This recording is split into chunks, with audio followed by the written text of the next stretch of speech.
thank you for coming to this happy occasion. Don't forget the ice. Sorry about that. We had these two guys up from Telstra last week trying to fix this stuff up.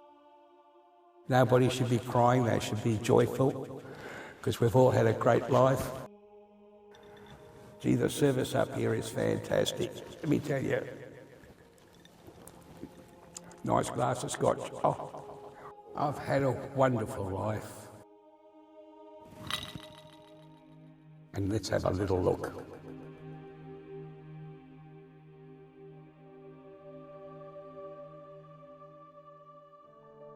Dad really has lived his life as a walking funny story. So whether it be my mates or to people who would meet him randomly, he would just behave in a way that would make them laugh. And you know, some of it was totally inappropriate. You know, he's what you'd call very politically incorrect, but he made a lot of people laugh, and when he's your family, sometimes he made his family cringe, but on the whole, he made a hell of a lot of people laugh over his lifetime, just by his nature. Now I had the time of my life. No, I never felt like this before. Yes, I swear it's a truth. And I owe it all to you. 'Cause I had the time of my life, and I owe it all to you.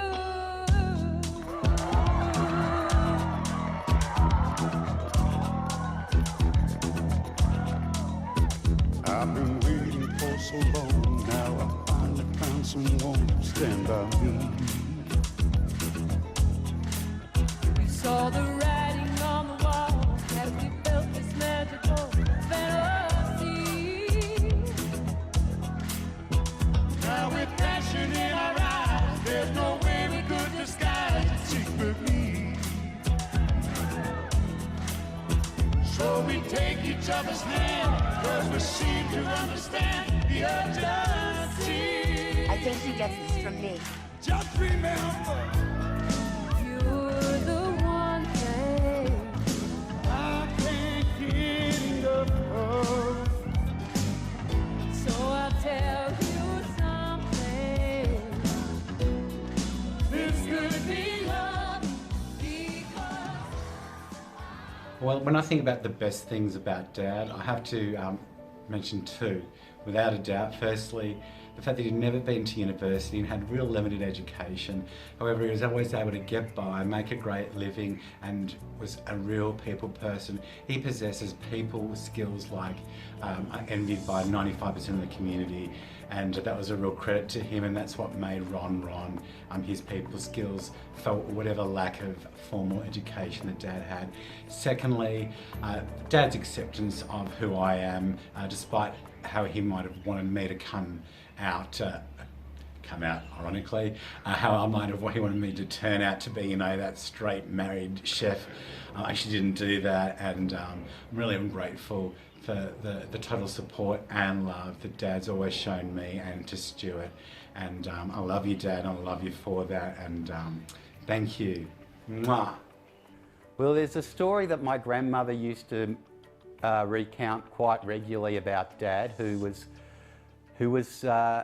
so generous in nature that even when he was a young child and would have his friends over to play, he would want them to leave with his favourite toy. He would insist that he'd give his favourite toy away, and my grandmother was always shocked by the fact that how could he give his favourite toy away. So that's it sums Dad up very well. hey, baby.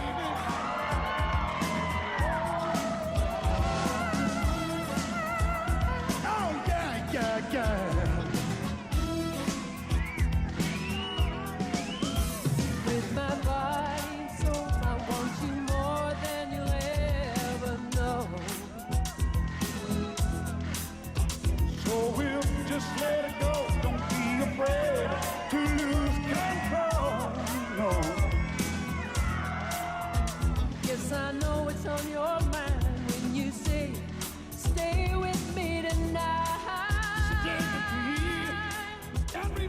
First memories are Ron being cheeky when he came into the pharmacy, and then a few weeks later I met him at a function at the Northeastern Centre. He looked at me and said, "I know you, you're the bloke from the pharmacy." He said, "I didn't know you were one of us." So we all laughed heartily, and within a short time after that, Ron and Helen had opened the wallpaper shop across the road, directly across the road in Baldwin Road, and our friendship grew to the point our children, Chelsea and Donna, used to go and swim in Ron's pool. They still talk about it today because they remember the dolphin on the bottom of the pool. It always stood out and they always loved it. The warmness that he has always shown people, friends, strangers, new people. He's always had a warmness and openness and willingness to give of himself. And he was always about helping others. And to this day, he's all about helping others, and you know, to his own detriment, really, often, because he would always put other people first.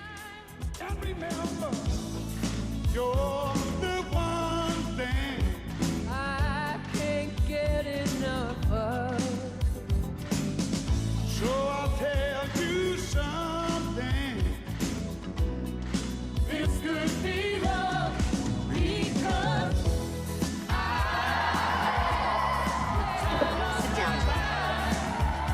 I've never felt this way before.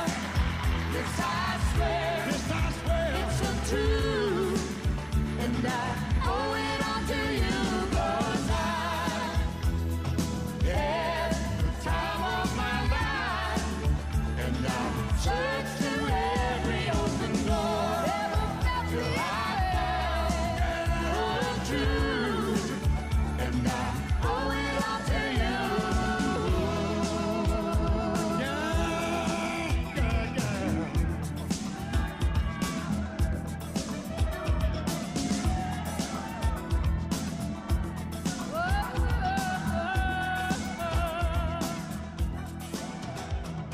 Ron, we played a lot of squash together over the years, while the rest of us used to race around trying to slam the ball as hard as we possibly could. You were a man of touch. You were dropping it into the corners, playing so elegantly. And when watching the rest of us play, your voice would come across the court, langsam, langsam, which means slowly. You understood tempo squash long before the AFL understood tempo football. When I think about the proudest moment of Dad was when he was selected to run with the Olympic torch for the 2000 Games. I remember the whole process of nominating Dad and ringing him on the day when he found out, and he was so excited, and I turned around and said, "You know how you got selected, don't you?" And he had no idea that I'd nominated him. And for me, it was such an amazing process to list all the community events that Dad had achieved whilst supporting Rotary and other initiatives, and that threw him over the line and helped him to qualify to run with the Olympic torch. And I was really proud, and I'll never remember the day when he actually ran with the torch, and Mark had these t-shirts made up, and we went and presented them at the Rotary Club, and it was absolutely such a proud moment. Sydney 2000.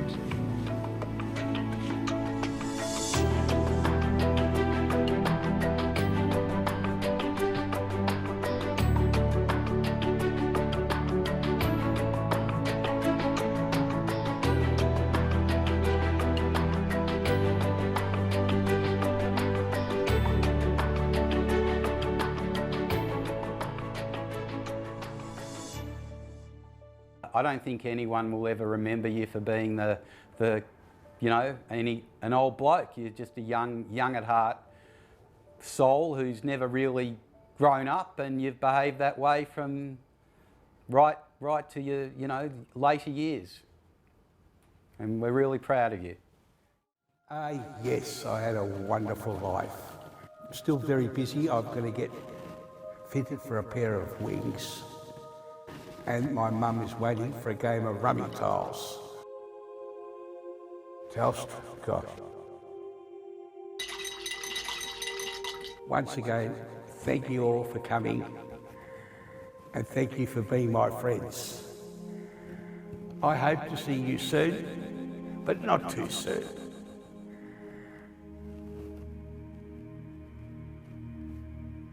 Bye.